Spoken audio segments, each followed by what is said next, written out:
인생 가운데서 계획하지 않고 낯뜨거운 실수를 반복할 때가 있는 것 같습니다. 그쵸? 거듭해서. 저는 지난주 토요일과 주일이 그런 실수를 계속 거듭했던 경험을 지난주에 했습니다. 그러나 인생 중에는 계획하지 않았지만 여러 가지 의미 있는 일이 딱딱 맞아떨어질 때가 있는 것 같습니다. 사실 지난 주일까지 이번 주가 교회 4주년이 된 줄을 몰랐습니다. 그런데 감사하게도 2014년도 6월 1일 날 교회가 개청 예배를 드렸거든요. 근데 오늘이 금연복음 집회가 있는 날이에요. 그래서 너무 감사했어요. 이 시간 모여서 같이 감사의 기도를 드리면 좋겠구나 라는 생각이 들었습니다.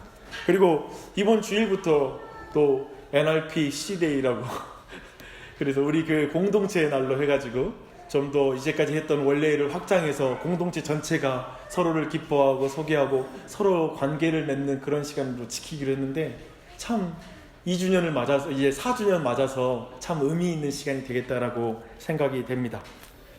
그리고 곧 체육대회가 있잖아요. 이름 붙이기 나름이라고 4주년 기념 체육대회라고 이름을 하면 금상첨화가 아닐 수가 없습니다. 그래서 독특하게 의미 부여하는 거 별로 좋아하지는 않지만 되게 이 시간이 하나님께서 주신 선물의 기간이라는 생각이 들었습니다.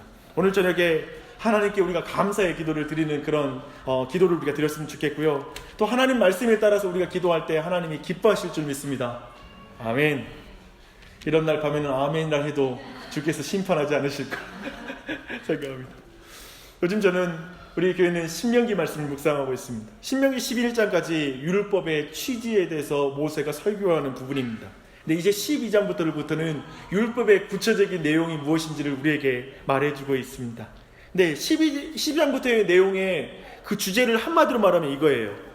애굽 나라와 다른 가나안 땅에 세워질 하나님 나라의 정체성, 하나님의 백성의 정체성에 따른 삶, 이게 이 모든 내용의 핵심적인 주제입니다. 그 정체성 중에 여러 가지가 있겠지만 저는 오늘 본문 앞에 15장에 나오는 한 내용을 여러분에게 소개해드리고 오늘 본문 말씀을 짧게 살펴보려고 합니다. 하나님은 하나님 나라에서 하나님의 백성은 매 7년의 끝에는 빚을 탕감하라고 15장에서 명령하고 있습니다. 그리고 동족 중에서 종이 된 자는 또한 그들 또한도 노예에서 종에서 해방시켜 주라고 명령하고 요구하고 있습니다. 빚을 탕감하고 소유인 종을 해방하는 것은 오늘날의 우리의 상식에도 너무나 혁신적인 그리고 놀라운 사회를 뒤집는 그런 명령이 아닙니까? 이런 복지 정책을 가진 나라는 전 세계에 없을 거예요. 7년마다 빚을 탕감해줘라. 이런 법이 있으면 너무 좋을 것 같아요. 빚 지신 분들은. 그렇죠? 근데 여기에서 가장 주목해 봐야 될 것은 뭐냐면 당시의 고대 근동에 저 가나안 땅에 어떤 나라도 그때 모든 나라마다 빚을 지면 끝까지 빚을 받아내는 나라이고요. 못 갚으면 종이 되는 나라가 이방인의 나라인 거예요. 그들에게 회복의 기회를 주기는커녕 영속적인 종으로 삼아버린 나라가 그 당시의 이방 나라였어요. 그 상황 가운데 이 명령은 상상할 수 없는 명령인 것이죠. 지금도 놀라운 명령이지만 그 당시에는 사람들은 상상할 수 없는 하나님이 다스리는 나라만 보여줄 수 있는 아름다운 모습이 바로 이 장면인 것입니다. 돈 문제에 민감한 자본주의를 사는 우리에게도 이 명령은 매우 혁명적이죠. 도저히 지킬 수 없을 것 같은 명령입니다. 그런 의미에서 이 명령을 지킬 수 있는 능력이 필요해요. 왜냐하면 오늘날 교회 또한도 저 세상 사람들과 다른 재정관과 가치관을 가지고 교회가 교회답게 되어야 되기 때문에 그렇습니다. 그렇다면 우리에게 필요한 거 뭐냐면 능력이에요. 우리가 몰라서 교회를 교회되지 못하게 하는 게 아니잖아요. 우리에게 능력이 없잖아요. 순종할 수 있는 그 능력이 우리에게 없잖아요. 그것도 지속적으로 그 일을 행할 수 있는 능력은 우리에게 없다는 사실을 우리가 말씀에서 깨닫게 됩니다. 그런 의미에서 이것을 지킬 수 있게 해주는 명령이 오늘 말씀이에요. 그것은 오늘 본문에 나오는 이스라엘의 3대 절기가 그 의미를 이해할 때 우리는 정말 세상과 다른 하나님의 교회를 우리가 세워나갈 수가 있는 것입니다.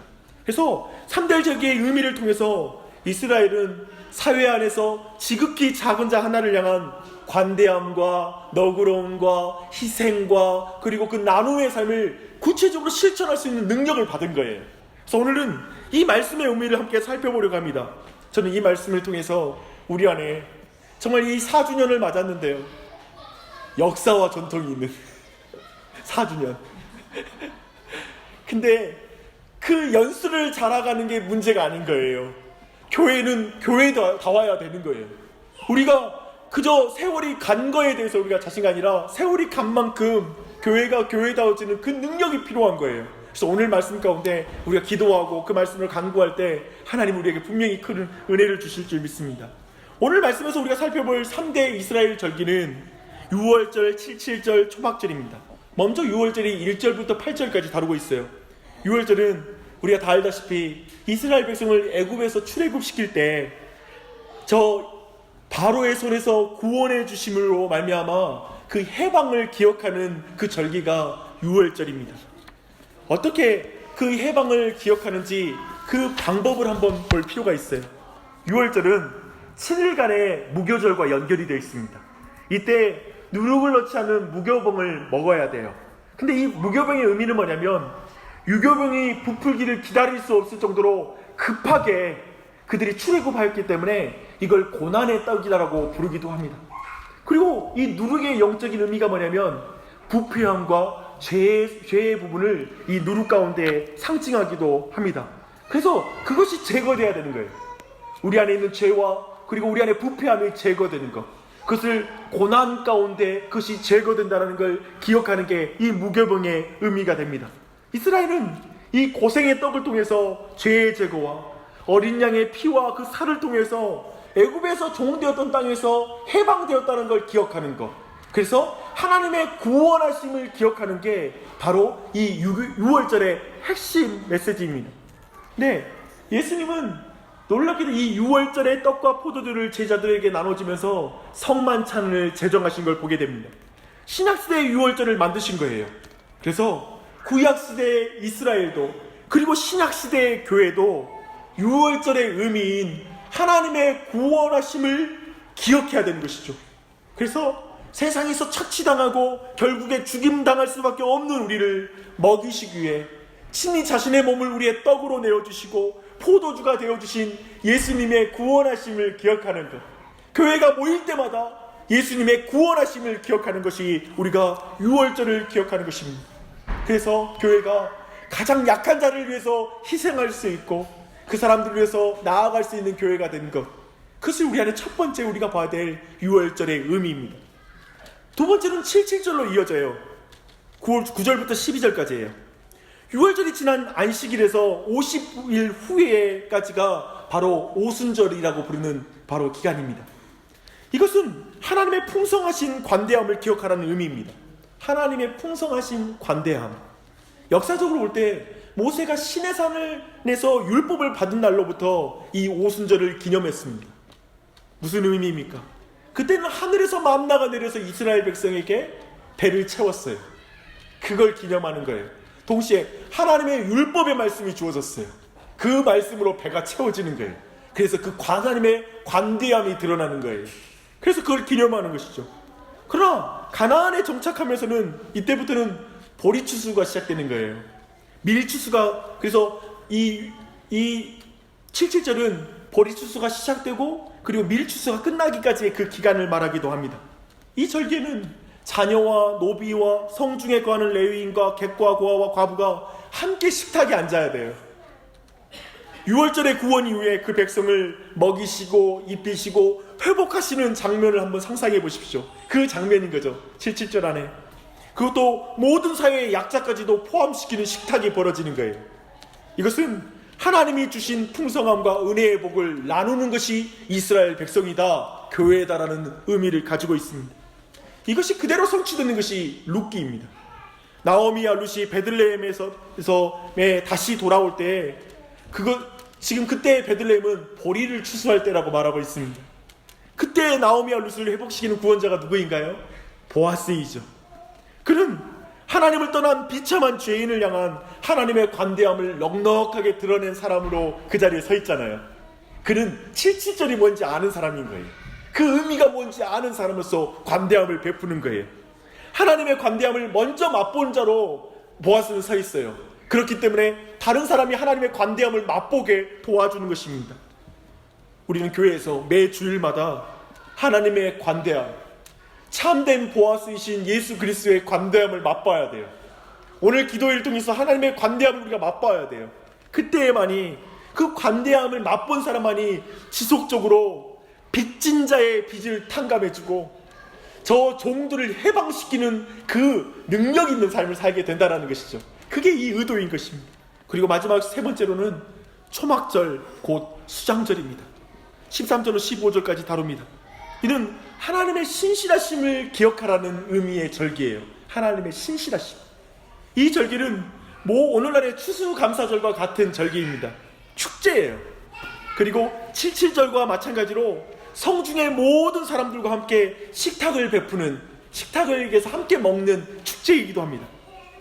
이렇게 하나님의 신실함을 경험하는 사람만이 지속적으로 빚진 자와 그리고 종과 같은 약자들을 향한 하나님의 자유의 법을 계속 실천할 수 있는 능력이 있다는 거예요. 그래서 교회답게 될 수 있다는 거예요. 이게 이 말씀 전체의 대략입니다. 그렇다면 이 3대 절기는 우리에게 어떤 의미일까요? 이거 잠시 살피고 같이 기도하시게. 이 3대 절기는 오늘날 주일에 모두 통합되고 있어요. 우리는 6월절의 의미를 가진 주일에 하나님께서 우리를 죄의 종으로부터 해방시키는 걸 날마다 경험해야 돼요. 그리고 고난에, 우리를 위해서 고난의 떡을 드시고 피를 흘리신 예수님을 기억함으로 성찬이 베풀어져야 되는데요. 이번 주 주일이 성찬 베푸는 날이에요. 감사합니다. 그리고 우리는 하나님의 풍성하신 관대함을 기억하며 맥주절을 행합니다. 이것은 오순절이에요. 그리고 성령님의 임재를 공동체로 경험하는 주일이 되는 거예요.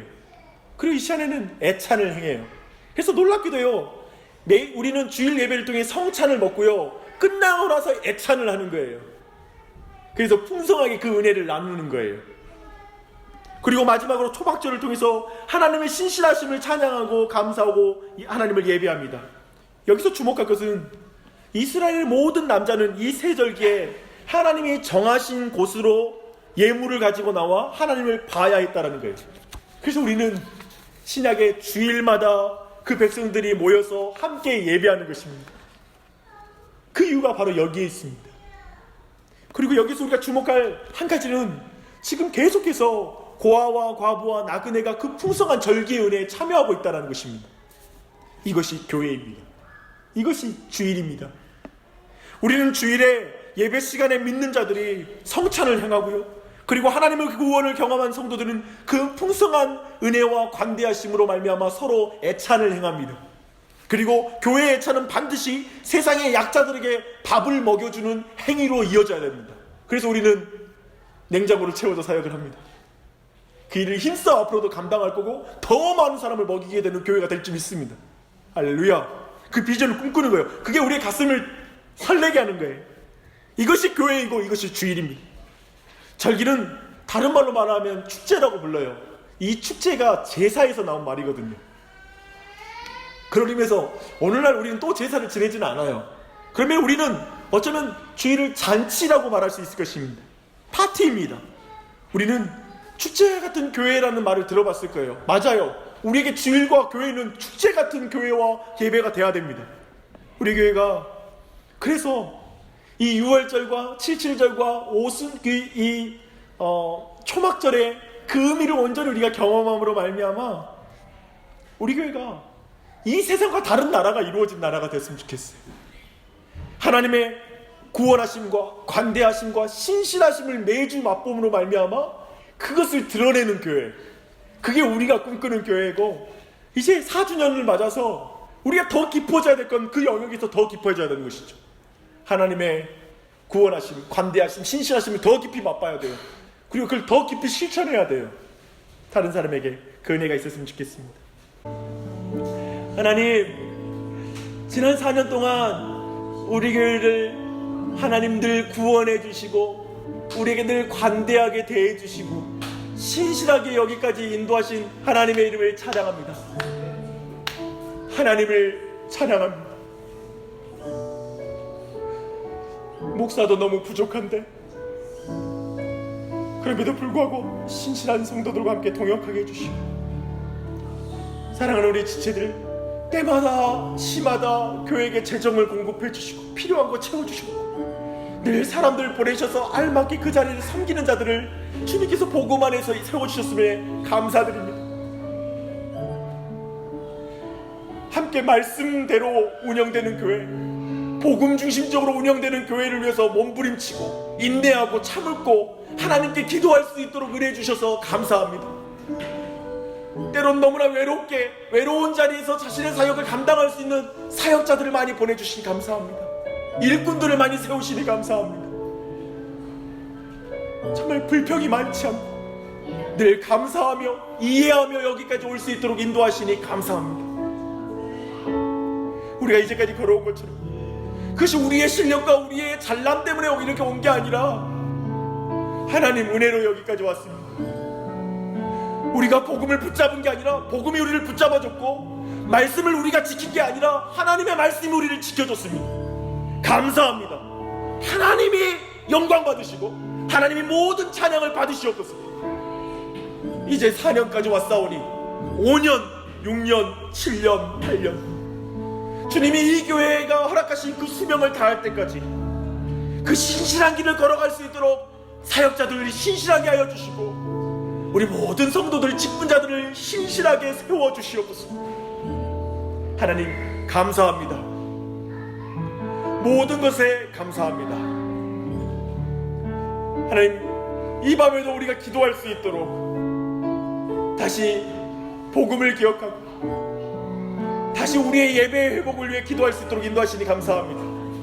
각자 하나님이 주신 그 말씀들을 기억하며 하나님의 구원하심을 맛보는 애가 있게 해주시고 주의 관대하심을 더 깊이 맛보게 해주시고 신실하심을 더욱 깊이 깨닫도록 역사하여 주시옵소서.